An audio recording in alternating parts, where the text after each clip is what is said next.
வெறும் யோவான் 1ஆம் அதிகாரம் 1ஆம் வசனம் 2ஆம் வசனம். த வேர்ட் மேட் ஃப்ளஷ், அந்த வார்த்தை மாம்சமானது. முஸ்லீம்லேயும் அந்த அவர் வார்த்தையானவர் அப்படின்னு இருக்குது, குரான்லேயும் ஒரு வார்த்தையானவர்னு இருக்குது. நம்ம இதுலேயும் என்ன சொல்லுவாங்க, நம்மளுடைய பாரம்பரியத்தில் ஒரு வார்த்தை வெல்லும், ஒரு வார்த்தை கொல்லும் சொல்லுவாங்க. கல்லடி பட்டாலும் படு, சொல்லடி பற்றாதான்னு சொல்லுவாங்க. கேள்விப்பட்டிருக்கீங்களா? யார்கிட்டையும் தவறான வார்த்தையினாலே திட்டு வாங்கிடக்கூடாது அப்படின்னு சொல்லுவாங்க. அதுமாரி யாரையுமே நீங்கள் அவமாய் பேசாதீங்க, எல்லாரையும் பாராட்டுங்க. வார்த்தைக்கு உயிர் உண்டு, அந்த வார்த்தை ஜீவன் உள்ளது. 2 செடியை வச்சு பேசுகிறாங்க. ஒரு செடியை டெய்லி திட்டிக்கிட்டே இருக்கான். ஒரு செடிக்கு நல்லா தண்ணி ஊற்றி, நீ ரொம்ப அழகானவன், எனக்கு ரொம்ப உன்னை பிடிக்கும், எவ்வளோ அழகாக பூக்கிற, உன்னுடைய இலைகள் எவ்வளோ அழகாக இருக்குன்னு இப்படியே பேசிக்கிட்டு இருந்தேன். அந்த திட்டிக்கிட்டே இந்த செடி 2 வாரத்தில் செத்து போச்சு. அதே தண்ணி தான், அதே உரம் தான், அதே ஆள் தான் தண்ணி ஊற்றுற ஆள். ஆனால் இந்த செடி நல்லா வளர்ந்துச்சு. மனிதனுடைய வார்த்தைக்கு ஜீவன் உண்டு, அதான் சொன்னார் இயேசு. அந்த வார்த்தை மாம்சமானது. மக்களுக்கு இது புரியவே புரியாது. என்ன வார்த்தை பேசுகிற பேச்சில் என்ன ஆகிடும். ஆனால் உள்ளுக்குள்ளே அவர்களுக்கு புரியும், மனசுக்குள்ளே தெரியும். அன்றைக்கி தெரியாமல் ஒரு வார்த்தை சொல்லிட்டாங்க, அதுலேருந்து பேசுகிறதே இல்லை என்கிட்ட அப்படின்னு சொல்லுவாங்க. நீங்கள் அறியாமல் சொல்கிற ஒரு வார்த்தை மிகப்பெரிய பிரிவினையை உண்டாக்கும். ரஷ்யாவுக்கும் உக்ரைனுக்கும் நடுவில் பெரிய போர் வந்துச்சுல்ல, அந்த போருக்கு சிம்பாலிக்காக ஒன்று சொல்லுவாங்க. யுனைடெட் நேஷன் ஆர்கனைசேஷனில் எல்லோரும் வரிசையாக நின்று இது பண்ணிகிட்டு இருக்கும்போது ரஷ்ய அதிபருடைய தலைக்கு பின்னாடி உக்ரைன் அதிபர் நிற்கிறார். அவருக்கு கொம்பு வைக்கிற மாதிரி 2 விரலை வச்சு இப்படி காட்டியிருப்பார். அதனால தான் ரஷ்யா போர் தொடுத்தது அப்படின்னு கூட சில பேர் சொல்கிறாங்க. காரணமே இல்லாமல் போர் தொடுக்கிறதுக்கு என்ன அவசியம் அப்படின்ற மாதிரி கூட சொல்லுவாங்க. சிற்சிறு காரியங்கள், சிற்சிறு வார்த்தைகள் நம்முடைய பிரச்சனையை உண்டாக்கிறது.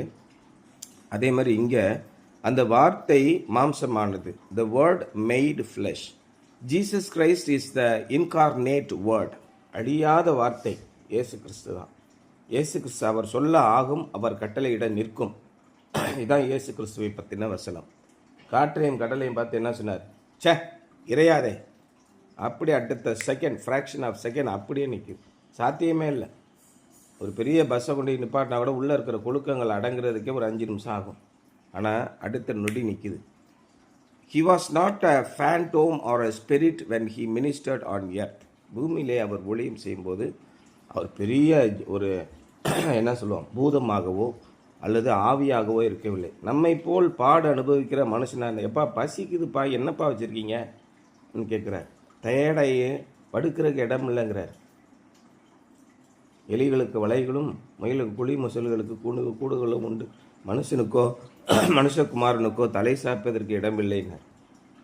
வீடு வீடாக திருகிறார். அவங்க வீட்டை சொந்த வீட்டிலையும் ஏற்றுக்கலை. நம்பிக்கை இல்லை இயேசு கிறிஸ்துவின் மீது. இயேசு கிறிஸ்துவோடு பிறந்தவர்களுக்கும் அவர் மீது நம்பிக்கை இல்லை. அந்த மாதிரி தான் இருந்தது. அதனாலே அவர் மனிதனாகத்தான் இருந்தார். அவர் பூதமாகவோ ஆவியாகவோ அந்த உலகத்திலே வாழவில்லை. Nor was his body a mere illusion. அல்லது அவருடைய உடல், இன்றைக்கி என்ன பண்ணுறாங்க, லேசரில் ஒரு பொம்மை உருவாக்குறாங்களா? லேசரில் வானத்தில் பொம்மை உருவாக்கி ஆடுற மாதிரிலாம் காட்டுறாங்களா?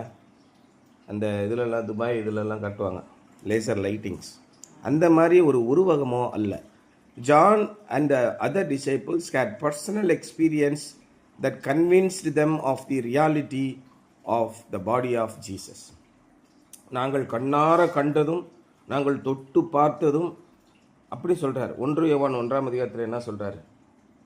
நாங்கள் அப்படியே பக்கத்துலேயே முகத்தை அப்படியே பார்த்தோம். இயேசுக்கு அன்பாக இருந்த சிஷ்யன் அவருடைய தோளிலே சாய்ந்து கொண்டு அவருடைய முகத்தை குறுகுறுன்னு பார்த்துக்கிட்டு இருக்கான் 5 சென்டிமீட்டர் தூரத்தில். நாங்கள் கண்ணார கண்டதும் எங்கள் கைகளினாலே தொட்டு பார்த்ததும் அந்த ஜீவ அப்பத்தை குறித்தே சாட்சி கொடுக்கிறோம். அவர் உண்மையுள்ளவராக இருந்தார். அவர் மனுஷனாக இருந்தாருங்க, ஆனால் தெய்வமாக இருந்தார். மிகப்பெரிய தெய்வம், மகா தெய்வம். அவர் கர்த்தரே மகாதேவனும் மகாராஜனுமாக இருக்கும். அப்பேற்பட்ட தேவன் நாங்கள் பார்த்தோங்க, கண்ணார கண்டோங்க, அத்தனையும் கண்டங்க அப்படின்னு சொல்லி சொல்கிறார் இல்லையா? அதான் personal experience that convince them of the reality of the body of Jesus. இயேசு கிறிஸ்துவினுடைய உடலை தாமஸ் என்ன பண்ணா? தொட்டு பார்த்தான். ஆமாம், மெய்யாலுமே அவர் ஆண்டவர் தான். நான் கூட சந்தேகப்பட்டேங்க, கிடையவே கிடையாது, அவர் ஆண்டவர் தான், அவர் தான் பூமியிலே அவர் இருந்தார், சரீரமாக இருந்தார். அவர் வார்த்தை மாம்சமாயிருந்தது அப்படின்னு சாட்சி கொடுத்தார். Even though the Apostle John's emphasis in his gospel is on the deity of Christ, he makes it clear that the Son of God came in the flesh and was subject to the sinless infirmities of human nature. இயேசு கிறிஸ்துவின் தெய்வீகத்தை குறித்து தான் யோவான் எழுதுறார். 1 யோவானில் போகிறான், அவர் எழுதிட்டு வர்றார். தெய்வீகத்தன்மை எப்படி இருந்தது அப்படி எழுதினாலும் கூட ரொம்ப கிளியராக சொல்கிறாரு, அவர் மாம்சமாக இருந்தார், நாங்கள் அவர் பக்கத்தில் உட்கார்ந்தோம், அவரோடு கூட சாப்பிட்டோம், அவரோடு கூட தூங்கியிருந்தோம், அவர் தொட்டு பார்த்தோம், அவர் கையை நான் கட்டி பிடிச்சிட்டு அப்படியே தோளில் சாஞ்சிக்குவேன், அவர் மாம்சமாகத்தான் இருந்தார், எல்லாத்தையும் சொல்கிறார். நிறைய பேர் என்ன நினைக்கிறார், அவர் தெய்வீக உருவமாக இருந்தார், கொண்டு போய் அப்படியே மாற்றுறான். தி அப்போஸ்டல் ஆஃப் இது வந்து the gospel of Thomas, the gospel of Peter, the gospel of Mary, இது மாதிரிலாம் நிறையா இருக்குது. அதில் என்ன சொல்கிறாங்க, இயேசு கிறிஸ்துவை ஒரு எப்படி சொல்கிறாங்க, ஆவியாக கொண்டு போகிறாங்க, ஒரு தெய்வீக சக்தியாக அப்படியே கொண்டு போகிறாங்க. இது தவறு. அப்படியே அவங்களுடைய உற்சாகத்தினாலே தப்பு தப்பாக எழுதுகிறான். இன்றைக்கி நிறைய ஊழியக்காரங்க மக்களுக்கு டிவிலையும் இதுலேயும் பிரசங்கம் பண்ணுமே என்ன சொல்கிறாங்க, அப்படியே இறைவன் வானத்திலிருந்து இறங்கி வந்தார், இறங்கி வந்து என்னை ஆசீர்வதித்தார், ஆசீர்வதித்து கார் வாங்கி கொடுத்தோர் சொல்கிறாங்களா? இதெல்லாம் ஃப்ராடு. இதே மாதிரி அந்த காலத்துலேயும் இயேசு கிறிஸ்து மறைந்து 100 ஆண்டுகளில் எல்லாருக்கும் ஏசு ஏசு ஏசு ஏசுன்னு பேசணுன்னே அந்த பக்கம் மூளையில் ரூமுக்குள்ளே போட்டு இந்த ஆனந்த விகடன், ஜூனியர் விகடன், நக்கீரன்லாம் இருக்குல்ல, அதுக்கு பேர் டேபிள் மேகசின்ஸ்னு சொல்லுவாங்க. ஏதாவது ரூமுக்குள்ளே உட்காந்து கற்பனையாக இவனே எழுதுறது. அந்த நடிகை இந்த நடிகையோடு போனார், அங்கே அரசியல் அமைச்சர் யார், சொந்தக்காரன், பினாமி யாருன்னு எழுதிக்கிட்டு இருப்பான். சம்மந்தமே இருக்காது. மக்களை தூண்டணுன்றக்காக அப்படியே ரகசியமான காரியங்களை இவன் போய் பக்கத்துலேருந்து பார்த்த மாதிரி எழுதுவான். இது வந்து டேபிள் நியூஸ் பேப்பர்ஸு. இங்கே உட்காந்து எழுதிட்டு சம்மந்தம் போய் ஃபீல்டில் போய் பார்க்க மாட்டான். அது மாதிரி ஆண்டவரை பற்றி அவன் பாட்டு எழுதிட்டு போகிறான். இயேசு வந்து வானத்திலேருந்து வந்தார், போன வாரம் மலையிலேருந்து பார்த்தாங்க, 2 பேர் பார்த்தாங்க, மலையிலேருந்து அப்படியே இறங்கி வந்துக்கிட்டு இருந்தார், அப்படியே ஆடி போயிட்டாங்க, அப்படியே மறைஞ்சிட்டாருங்க இப்படின்னு கதை கட்டி விட்டான். இது மாதிரியான காஸ்பல்ஸ் நிறையா வந்துச்சு. எது உண்மையான காஸ்பல்னு ரொம்ப ஆராய்ச்சி பண்ணி எழுதியிருக்காங்க. அதில் ஒன்று தான் யோவானுடைய காஸ்பல். அதில் என்ன சொல்கிறாருன்னா, அந்த வார்த்தை மாம்சமாக இருந்தது, நாங்கள் பார்த்தோம், அவர் நம்மை போல பாடு அனுபவிக்கிற மனுஷனாக இருந்தும் பாவம் செய்யவில்லை, நாங்கள் அவரோட கூட வாழ்ந்தோம், ஒரு நாள் கூட தவறான சிந்தனையோ தவறான செய்கையோ தவறான எண்ணமோ அவரிடத்துல இல்லை அப்படின்னு சொல்லுவாங்க. சிஎஸ்ஐ சர்ச்சில் அந்த போதகர்களுக்கெல்லாம் படிக்கிறாங்கள்ல, ரெவரண்டுக்கு படிக்கிறாங்கள்ல, அவங்களுக்குள்ளே ஒரு பேச்சு உண்டு எப்பயுமே. மேரி எதுக்கு இயேசுவோடே சுற்றிக்கிட்டு இருந்தார், மேரியை வந்து இயேசு வச்சுருந்தார், லாசரஸ் வந்து மேரியோட மச்சான், இப்படிலாம் சொல்லி பேசுவாங்க. அவருக்குள்ளே எந்த விதமான துளி கூட அவருடைய பாவமும் இல்லை, பாவ சிந்தனையும் இல்லை. ஆனால் இந்த மாதிரி படிக்கிறவங்க அப்படிலாம் சொல்லுவாங்க, நான் கேள்விப்பட்டிருக்கேன். தவறான இவங்களுடைய விபசார எண்ணங்களை இயேசு கிறிஸ்துவின் தெய்வீக தன்மையிலே கொண்டு போய் திணிப்பது. இவங்க புதுசு இல்லை, இதுக்கு முன்னாடி 2000 வருஷம் இப்படி செஞ்சவங்களுடைய எண்ணிக்கைக்கு அளவே இல்லை. வாய்க்கு வந்ததெல்லாம் பேசினாங்க. இயேசு கிறிஸ்து வாழ்ந்த போதே என்ன சொன்னாங்க, இந்த ஆள் இந்த கோயிலை இடித்து கட்டுறேன்னு சொன்னாங்க, அப்படி சொன்னாங்க. அவர் சொன்னதை புரிந்து கொள்ளவே இல்லை. ஒரு வாரத்துக்கு முன்னாடி குருத்தோலை ஞாயிறு அன்றைக்கி 5 லட்சம் பேர் பின்னாடி போனாங்க. சிலுவையில் தொங்கும்போது எல்லாம் ஓடி போயிட்டாங்க, 2 பொம்பளைங்க மட்டும் தான் உட்காந்துருந்தாங்க. ரொம்ப முக்கியமான விஷயத்தை பார்க்கணும்.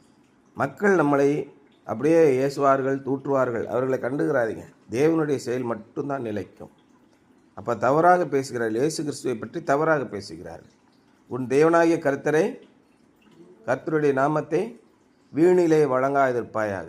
ஆனால் ரொம்ப சௌகரியமாக பேசுவாங்க. அதான் கோபாக்கினை வருது. தேவனுடைய ஆலயத்தில் நின்று கொண்டு யாரா நீ அப்படின்னு பேசுறது, தேவனுடைய அடி விழுகும் உங்களுக்கு. ரொம்ப எச்சரிக்கையாக இருங்க. தேவனுடைய ஆலயம் பரிசுத்தமானது, இரத்த சாட்சிகளின் இரத்தத்தினாலே நிரம்பி இருக்கிறது. ரத்தம் சிந்துதல் இல்லாமல் பாவ மன்னிப்பு இல்லை. இன்றைக்கி நம்ம அதான் படித்தோம். அநேக இரத்த சாட்சிகளின் சாட்சியினாலே அந்த ஆலயம் கட்டப்பட்டிருக்கிறது. தண்ணியை போட்டுட்டு போய் முன்னாடி போய் நிற்கிறது. தேவ கோபாக்கின உங்கள் மேல் வரும். தண்ணியை போட்டுட்டு தேவனுக்கு ஊழியம் செய்தவர் எத்தனை பேர் இன்றைக்கி ஒன்றும் இல்லாமல் போயிருக்கிறார். தேவனுடைய சமூகத்திலே கோபமாக பேசியவர்கள் எத்தனை பேர் இன்றைக்கி ஒன்றும் இல்லாமல் போயிருக்கிறார். நீங்கள் பாருங்கள், தேவனுடைய ஆலயத்தில் பெரியவங்க தான் பெரியவன் மாதிரி பேசிக்கிறது. அப்படியே எப்படி போகிறாங்க கம்யூனியனுக்கு, காலரை தூக்கி விட்டுட்டு கையை 2 இங்கிட்ட ஆட்டிட்டு, தேவாதி தேவன் சர்வ வல்லமையுள்ள தேவன் இங்கே உட்கார்ந்திருக்கிறார், அமர்ந்திருக்கிறார். ஒரு ராஜாதி ராஜாவுக்கு முன்னாடி இன்றைக்கி நம்முடைய முதலமைச்சர் மு.க.ஸ்டாலின் உட்காந்துருந்தா இப்படி கையை ஆட்டிக்கிட்டு போவியா? அப்படியே துண்டை கக்கத்தில் அடிச்சுட்டு குனிஞ்சு தலை நிமிராமல் போவோம். அதுவும் ஜெயலலிதா அம்மா இருக்கும்போது எப்படி போவான்? குண்டியை பின்னாடி நீட்டிக்கிட்டு அப்படியே குனிஞ்சிக்கிட்டே தரையிலேயே போவாங்க. சாதாரண மனிதனுக்கே இவ்வளோ மரியாதை கொடுக்கும்போது தேவாதி தேவனுக்கு எப்படி மரியாதை கொடுக்கணும்? அவர் அந்த ஆலயத்தில் வீற்றிருக்கிறார். எங்கே 2 பேர் 3 பேர் என்னுடைய நாமத்தினாலே கூடுகிறீர்களோ அங்கே அவர்கள் மத்தியிலே நான் இருக்கிறேன் என்றார். தேவனுடைய ஆலயத்திலே எவ்வளவு பயபக்தியோடு இருக்கணும். அது இல்லை. தேவனை குறித்தும் அவமாய் பேசினார்கள். அந்த வார்த்தை மாம்சமானது, அதை மதிக்கல அவங்க. In his gospel, John points out that Jesus was weary and thirsty. யோவானுடைய சுவிசேஷத்தில் என்ன இருக்கிறார்? இயேசு அப்படியே சோர்ந்து போயிட்டார், தாகத்தினாலே நிறைந்திருந்தார். ஒரு மனுஷனுக்கு தான் இதெல்லாம் வரும். அயர்ந்து போய்விட்டார் அவர். And thirsty he groaned within and openly wept. மனசுக்குள்ளே சஞ்சலப்பட்டார் இயேசு. இப்படி இருக்காங்களே, அட்லீஸ்ட் என்னை நம்பினேனா கூட பரவாயில்லையா, என்னுடைய செய்கைகளின் நிமித்தமாவது என்னை விசுவாசியுங்கள். பிதா ஒருவனை அனுப்பாவிட்டால் இப்பேற்பட்ட காரியத்தை செய்ய மாட்டானே. நொந்து போயிட்டார். He was groaned within and openly wept. எருசலேமை பார்த்து அழுதார், கதறி. இன்றைக்கு கிடைத்த இந்த நாளிலாவது உனது ரட்சிப்புக்கு ஏற்ற காரியங்களை நீ கண்டிருந்தால் நலமாயிருக்கும். இதோ நீ அழிந்து போகப் போகிறாய். தேவ ஆலயமே, உன் கல்லின் மேல் ஒரு கல்லின் மேல் இன்னொரு கல் இல்லாதபடிக்கு அழிந்து போகப் போகிறீர்கள். தேவனுக்கு விரோதமாக செய்கிறீர்கள். என்னத்தை கொடுத்தார்? மன்னாவை கொடுத்தார். அந்த மன்னாவை ஒரு டப்பாவில் அடித்து எப்பயுமே தேவாலயத்தில் வச்சுருப்பாங்க. அதுக்கு மேலே கேருபீன்கள் இருக்கும், கற்பலைகளான அந்த 10 கட்டளைகள் இருக்கும். தேவன் அவர்களோடு கூட இருந்தார், அவர்களோ தேவனை விசுவாசிக்கவில்லை. இன்றைக்கும் ஆண்டவர் நம்மோடு கூட இருக்கிறார். நம்ம விசுவாசிக்க மாட்டோம். அநேக அற்புதங்களினாலும் அநேக சாட்சிகளினாலும் நம்முடைய வாழ்க்கையை நடத்துவார். இயேசு கிறிஸ்து 3 ஆண்டுகள் இந்த உலகத்தில் இருந்தபோது எத்தனை சாட்சிகளையும் எத்தனை அற்புதங்களையும் செய்தாரோ அதை இன்றும் நமக்குள்ளே செய்கிறார். நாம் நம்ப மாட்டோம். And died on the cross, he bled and died. சிலுவையிலே அவர் இரத்தத்தை சொட்டு சொட்டாக சொட்டி அத்தனை இரத்தமும் துடிக்க துடிக்க எல்லாம் விழுந்து அவர் மரித்தார். அவர் மனிதனாகத்தான் இருந்தார். தெய்வீகமாக இருந்தால் நேரம் உடச்சி எரிஞ்சிட்டு போயிருக்கணும்ல? இல்லை. After his resurrection, he proved to Thomas and the other disciples that he still had a real body. அவர் மரணத்திலிருந்து மீண்டும் உயிரோடு வந்தபோது இதை யாருமே மறுக்கிறார், யாருமே ஏற்க மறுக்கிறார்கள். போதகத்திற்கு படிக்கிற ரெவரண்ட்டுக்கு படிக்கிறாங்கல்ல, பைபிள் காலேஜ், அத்தனை பேரும் மறுப்பார்கள். ஏன்னா அவர்களுக்குள்ளே அறிவு வந்துவிடும். எப்பொழுது ஏவாளுக்கு சாத்தான் அறிவை கொடுத்தானோ, அது எப்படி நல்ல தந்தை இந்த நல்ல அழகான பழத்தை சாப்பிடக்கூடாதுன்னு எப்படி சொல்லியிருப்பார்? அவர் அன்புள்ளவர், அவர் சொல்லியிருக்க மாட்டார். நன்றாக யோசனை பண்ணிப்பார், மறுபடியும் சிந்தித்துப்பார். அப்படின்னு அறிவை கொடுத்தான். அறிவு அவளுக்கு வந்த உடனே அறிவு இருமாப்பை உண்டாக்கும். சோழி முடிஞ்சு போச்சு. ஆமாம், எப்படி சொல்லியிருப்பாரு? நான் சாப்பிட்டான்னா இந்த உலகத்துக்கே நான் தான் அதிபதி, எனக்கு தான் எல்லா மரமும் பிடிச்சி சாப்பிட்டான். அறிவு வந்த உடனே தேவனுக்கு விரோதமான மீறுதல்கள் வரும். இப்பொழுதும் அதான் செய்கிறாங்க. போதகத்துக்கு படிக்கிறவங்க நிறைய பேர், only a few, very few, 2 or 3 have the true faith on Jesus Christ. மற்றவங்களுக்கெல்லாம் ஆண்டவர் பற்றிய விசுவாசம் இல்லாமல் போய்விட்டது.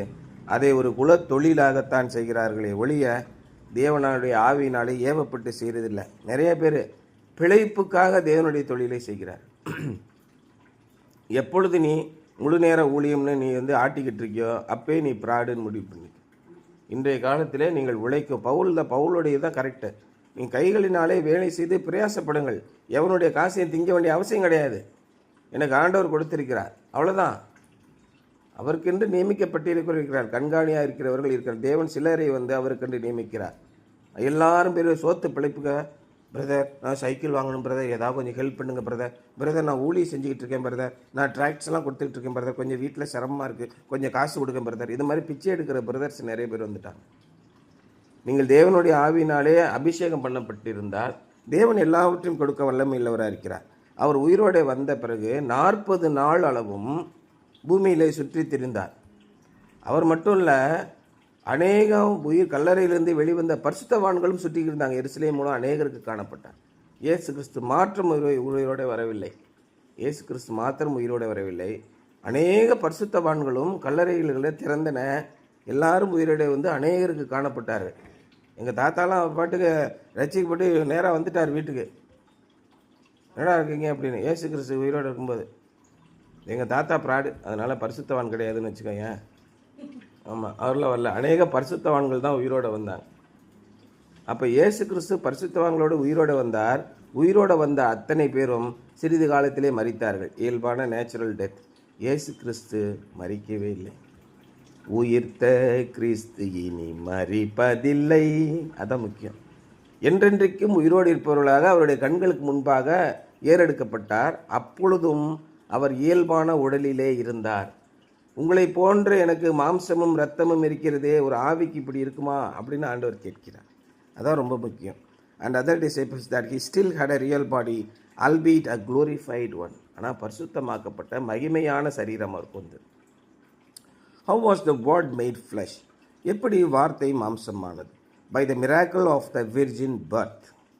அதை தான் கொண்டு வந்து இங்கே புட்டா பண்ணிட்டான் இந்தியாவில். சூரியனில் இருந்து கிருஷ்ணர் பிறந்தார் அப்படின்னு சொல்லி அதே கதை தான், உலகம் முழுமைக்கும் ஒரே கதை தான். இயேசு கிறிஸ்து எப்படி கன்னி மரியாளத்தில் உற்பவித்து பிறந்தார், அதுக்கு வந்து என்ன சொல்லுவாங்க, சிரிப்பாங்க. கிறிஸ்தவ அறிவாளிகள் இருக்காங்களே, இன்டலெக்சுவல்ஸ், வைஸ் மென், அவங்க சிரிப்பாங்க. எப்படி உருவாக்க முடியும், அதெல்லாம் சாத்தியமா? இந்த பக்கம் போய் 5 மில்லியன் ஆண்டுகளுக்கு முன்பாக செத்துப்போன டைனோசருடைய குஞ்சியை நாங்கள் உருவாக்கிட்டோன்னு சொல்லுவோம். டே பைத்தியம், எப்படா உருவாக்குவ சார்? நாங்கள் குளோனிங் பண்ணி அந்த ஜீனை எடுத்து இந்த ஜீனோட சேர்த்து குளோனிங் டெக்னாலஜியில் ஒரு உயிரை நாங்கள் உருவாக்க போகிறோம். அப்போ ஆணும் பெண்ணும் இல்லாமல் உயிரை உருவாக்கிடுவார், அதானே? ஏண்டா, கடவுள் படைத்த உன்னாலேயே அதை செய்ய முடியும் என்றால் கடவுளால் செய்ய முடியாதா? அந்த அறிவு அவனுக்கு வராது. இதுதான் பெரிய விஞ்ஞானியம்மா. நீ இன்னைக்கு வந்திருக்க, உன்னை படைத்த தேவனுக்கு உன்னை மாதிரி 1 கோடி மடங்கு அறிவு இருக்காதா? அவரால் எதையுமே செய்ய முடியும் என்ற விசுவாசமும் நம்பிக்கையும் வரவே வராது. அதான் ரொம்ப முக்கியம். He himself, Jesus Christ, took upon himself sinless human nature and identified with us in every aspect of life from birth to death. சாவில் இருந்து, மரணத்தில் இருந்து சாவு வரைக்கும் மனிதர்களைப் போலவே அவர் அன்றாடம் குளித்தார், அன்றாடம் ட்ரெஸ் மாற்றினார், அன்றாடம் சாப்பிட்டார், அன்றாட பாடுகள் அணிவித்தார். 4 பேர் வந்து திட்டினாங்க, 4 பேர் சேர்ந்தான், 4 பேர் சண்டை விட்டான். இது எல்லாமே நடக்குது.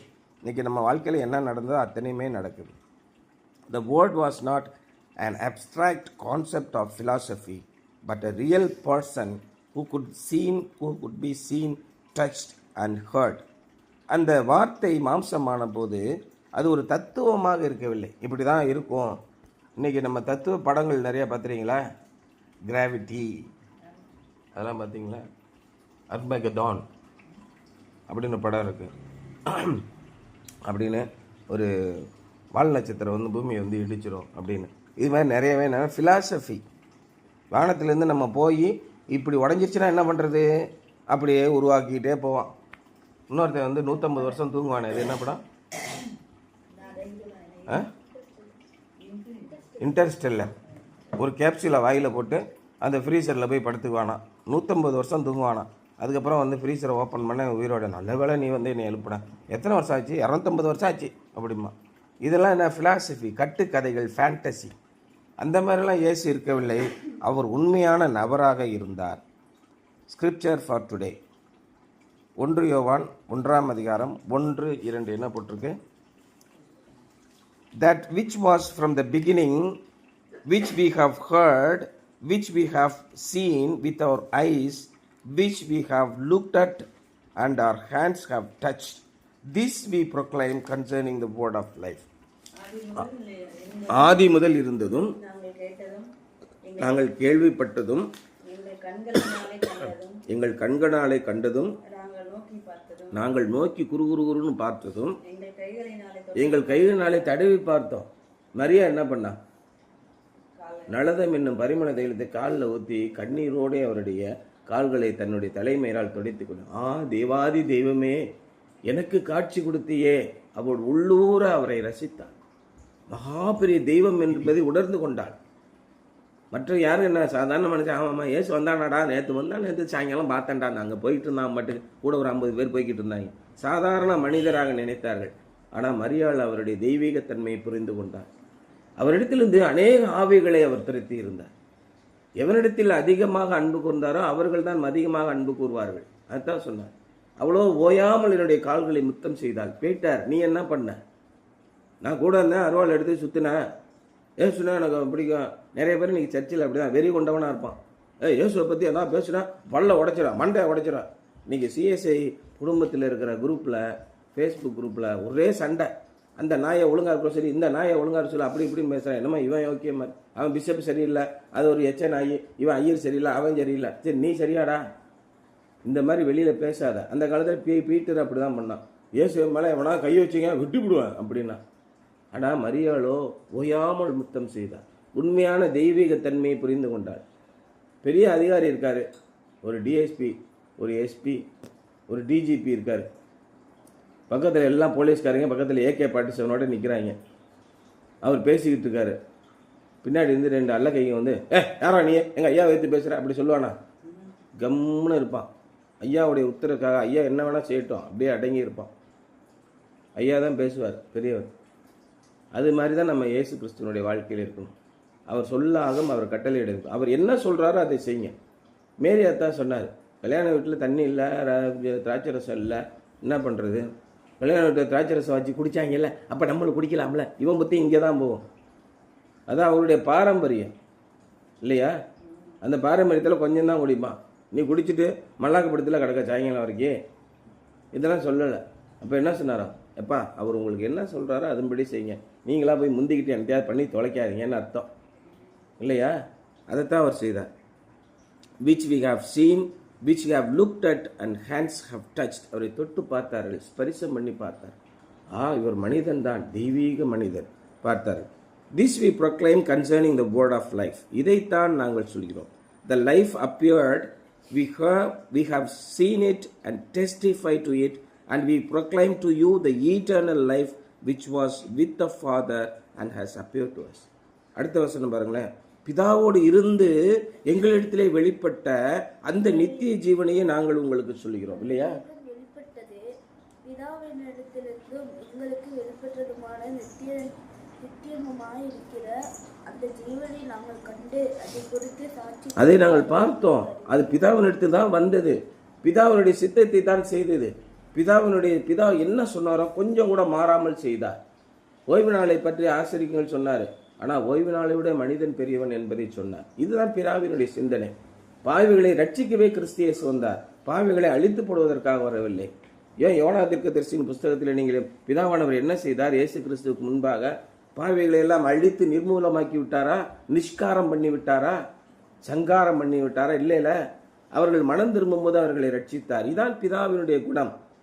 உங்களுடைய பிதா பூரண சற்குணராக இருப்பது போல நீங்களும் பூரண சற்குணராக இருங்கள். குமாரனிடத்தில் நாங்கள் அதை பார்த்தோம், நாங்கள் அவரை தொட்டு பார்த்தோம், அவருடைய வாழ்ந்து பார்த்தோம், அவரைத்தான் உங்களுக்கு சொல்லுகிறோம். அந்த வார்த்தை தான் மாம்சமாக இருந்தது. அது பிதாவினுடைய வார்த்தை, அது பிதாவினுடைய குமாரனுடைய சாயலுக்கு ஒப்பாக இருந்தது சொல்கிறாங்களா இல்லையா? அதைத்தான் அவர்கள் பார்த்து உண்மையை சொல்கிறார்கள். இன்றைக்கு நாம் அந்த இயேசு கிறிஸ்துவின் மூலமாக, அவருடைய இரத்தத்தின் மூலமாக ஒரே தரம் நமக்காக மரித்து நமக்கு பிதாவினிடத்திலே பிரவேசித்திருக்க, மகா பரிசுத்த ஸ்தலத்திற்கே பிரவேசித்திருக்கிற அந்த இயேசு கிறிஸ்துவினாலே நாம் ரட்சிப்பை அடைகிறோம் என்பதுதான் என்னுடைய சிந்தனை. Action assignment. Thank God that the word became flesh so that you could pass from death to life and become a member of God's royal family. தேவனுடைய ராஜரீக குடும்பத்தில் ஒருவராக நீங்கள் ஆவதற்காக, மரணத்தை ஜெயித்து வாழ்வடைவதற்காக அவர் மாம்சமாக வந்தாரே, அதற்காக தேவனை நீங்கள் ஸ்தோத்திரியுங்கள் என்பதுதான் என்னுடைய சிந்தனை. சரியா?